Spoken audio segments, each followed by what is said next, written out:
here the government is needed to take a firm decision whether to continue the Kaleshwaram project or to stop that project. So you need to have a meeting with all irrigation experts regarding that one.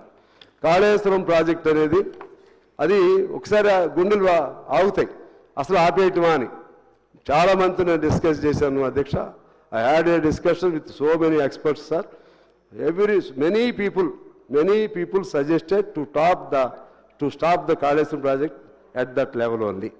ఎందుకంటే అది Kaleshwaram project వలన దాన్ని వదిలేసామనుకోండి, ఇప్పుడు ఎంత నష్టం వస్తుందంటే 34,000 కోట్లు నష్టం వస్తుంది. దాన్ని కంటిన్యూ చేస్తే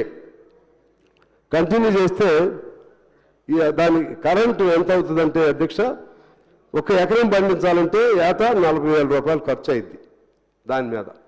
అదే ప్రాణహిత చేవెళ్ళు అయితే, ఎందుకంటే ఎల్లంపల్లి నుంచి ఉన్నటువంటి అన్ని యథాతథం, కాళేశ్వరం కిందన్నా అదే, ప్రాణహిత చేవెళ్ళ తుమ్మిడేటి దగ్గర తీసుకున్నా సరే అదే అవుతుంది.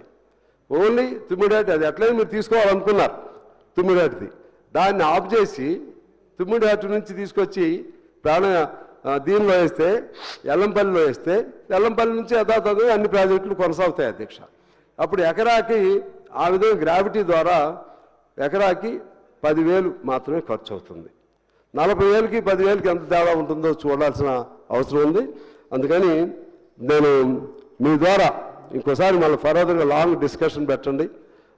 అవన్నీ పనికిరాని వాటిని వదిలేసి ఇప్పుడుతో అయినా సరే ఏదో సెంటిమెంట్గా ఇంత పెద్దది ఎలా ఆపేస్తారో అని ఆలోచన చేయకుండా దాన్ని వదిలేసి మొత్తం మీద ప్రోస్ అండ్ కాన్స్ స్టడీ చేసి ఏది లాభదాయకం ఏది నష్టదాయకం చూసి భవిష్యత్తును కూడా చూసుకోవాలి. మనం ఎన్నో ఏళ్ళు అలా ఎకరాకి 40,000 ఇంకా పెరుగుతూ ఉంటుంది, విద్యుత్ ఛార్జీలు పెరుగుతున్న కొందికి ఎలా కంటిన్యూ చేస్తారనే ఆలోచన కూడా చేసి గ్రావిటీ ద్వారా పోయే అవకాశం ఉన్నదాన్ని టేకప్ చేయాల్సిన అవసరం ఉందని మీ ద్వారా నేను విజ్ఞప్తి చేస్తున్నాను అధ్యక్ష.